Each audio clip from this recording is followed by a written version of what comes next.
What's up, sons? It's BlindRod with Son of a Tech once again, and welcome to yet another GPU hash rate review. Today we're going to be taking a look at the RTX 3080 Ti and let you know what coins it's most profitable on for mining. Today we're going to be taking a look at Ravencoin and Ergo and Cortex, Conflux, as well as, of course, Beam and Ethereum.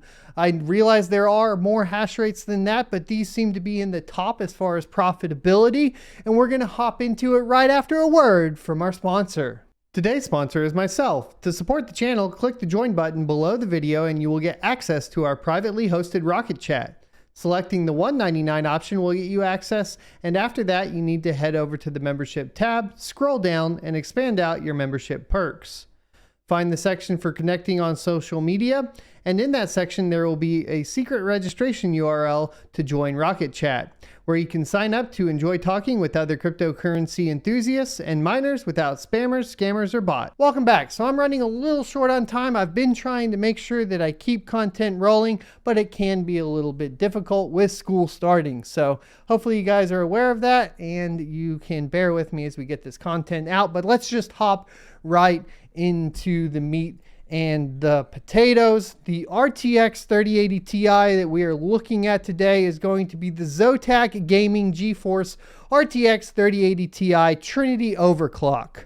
And so the specifications are as follows: 10,240 CUDA cores and 12 gigabytes of GDDR6 over a 384-bit bus, putting the memory clock at 19 gigabits per second, with the clock at 1695 megahertz. It runs on PCIe or PCI Express 4.0. Of course, that doesn't matter as much for mining.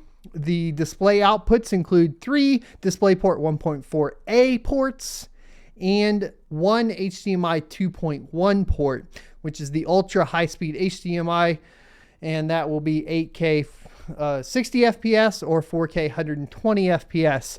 It does support HDCP 2.3 and quad displays, so up to 4 displays. The recommended power supply is 750 watts with the TDP of 350 watts, being powered by 2 8-pin PCI Express powers or VGA cables, in case you're wondering for your particular system. It does support OpenGL 4.6.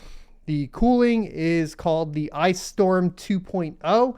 Now that's a 3-fan design, but this one is a little bit nicer because while it is a long card, it's not a very tall card. Most of the 3000 series, at least 3080 and up, have been very tall cards that I've been getting. These fans are a little bit smaller on this particular cooler, which means you can fit it in a shorter case, which is of course nice if you're trying to build a mining rig in a server power supply case and that sort of thing, right? So just to give you guys an idea, here are the card specifications. It is 317 millimeters by 120 millimeters by 63 millimeters. That translates to 12 and a half inches, long, 4.8 inches high, and 2.5 inches thick. So there you go. It does come with dual 6-pin to 8-pin cables. Don't use those, especially if you're mining. You have prolonged activity, and depending on the gauge of the cable, it can cause issues. I just don't recommend it. If you are going, though, from 2 6-pins to a single 8-pin, most people will say you're safe. I just am never super confident in the ones that come in the box. You know, your mileage may vary. That's just my opinion. And let me know what you guys think in the comment section below. But let's get into the best part of this, which is going to be the mining performance. We're going to start with Ethereum because Ethereum is super interesting, especially with the recent release of NB Miner. Now, the most recent release of NB Miner unlocks up to 68% of the hash rate for the light hash rate cards. As you may know, all of the 3080 Ti's are going to be light hash rate, so this is very important. With that enabled and the overclocks, which is what we're going to go over, all of these will be as tuned as I could get it within the last few days of testing that I had available. Probably about 12 to 16 hours of testing that's gone into it. Of course, your mileage may vary on overclocks, but for the most part, people are able to get over 1,000 megahertz on, of course, the memory. So we stuck right around there. And then tuning, of course, the power down as much as possible. We have not gone into absolute core clocks in HiveOS. We will cover that in another video, which will be just basically next level mining with the 3080 Ti. Today, we're just getting you the base comparisons, but with the unlock from NB Miner, you're getting 81 mega hash a second. And if you guys remember, really right out of the box until you overclocked it, the 3080 was only doing like 86 mega hash a second. So you're getting really, really close performance. So don't shy away, even if you're looking at mining Ethereum at this point. The power consumption is crazy though. So if you guys aren't aware, what we have done is basically set up back here on the test bench a separate power supply that hooks up to not only the PCI extension, but also the card itself. So everything going through the PCI slot as well as the card is being measured at the wall. Now this is a 750 watt EVGA gold rated power supply. So you guys need to understand power supply efficiency here. Under 50%, you're looking at about 87% efficiency. At 50% exactly, you're looking at 90% efficiency. And then above that and then up to 100% is going to be 87% efficiency.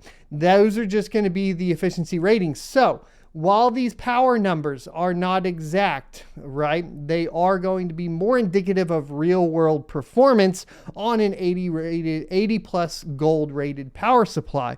So at the wall on Ethereum, it was 320 watts.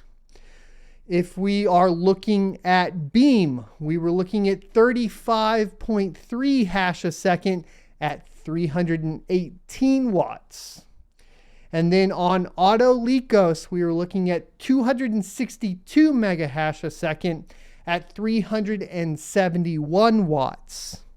On the Octopus algorithm, we were looking at 99.4 mega hash a second at 371 watts.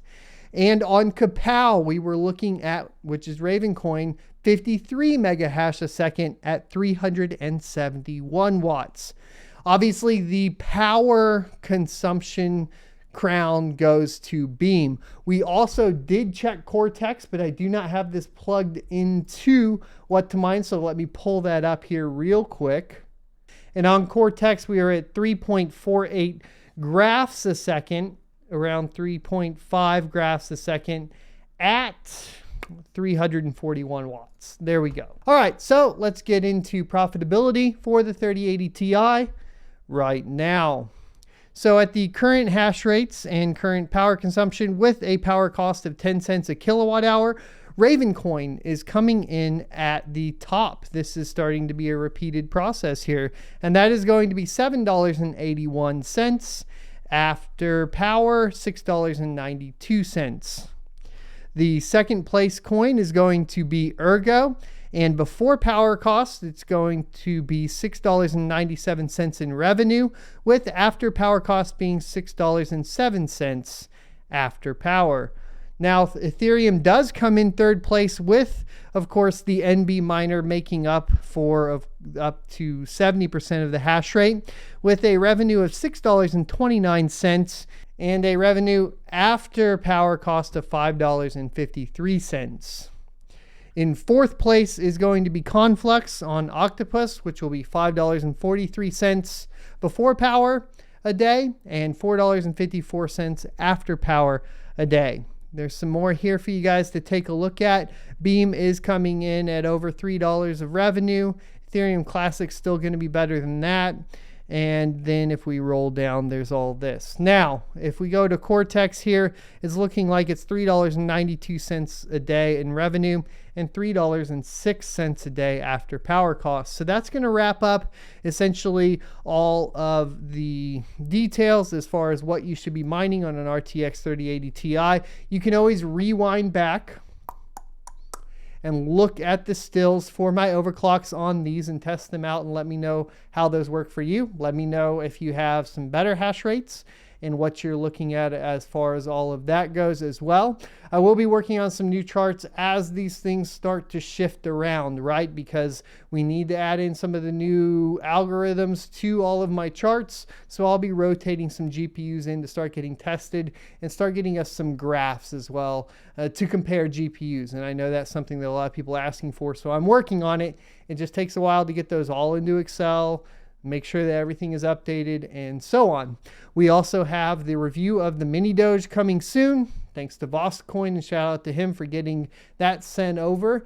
And we will try to make sure that that is out and in the wild for you guys to get an honest review on. Definitely go check out Bitsby Trippin' and Red Panda Mining's review if you can't wait. And then we also have some mining rig builds coming up this weekend. Thanks for watching. Be sure to leave a like, comment, and subscribe down below. And I will see you next Tuesday. If you enjoyed this video, be sure to subscribe to see more. Also, you can check out this playlist for more content talking about cryptocurrency.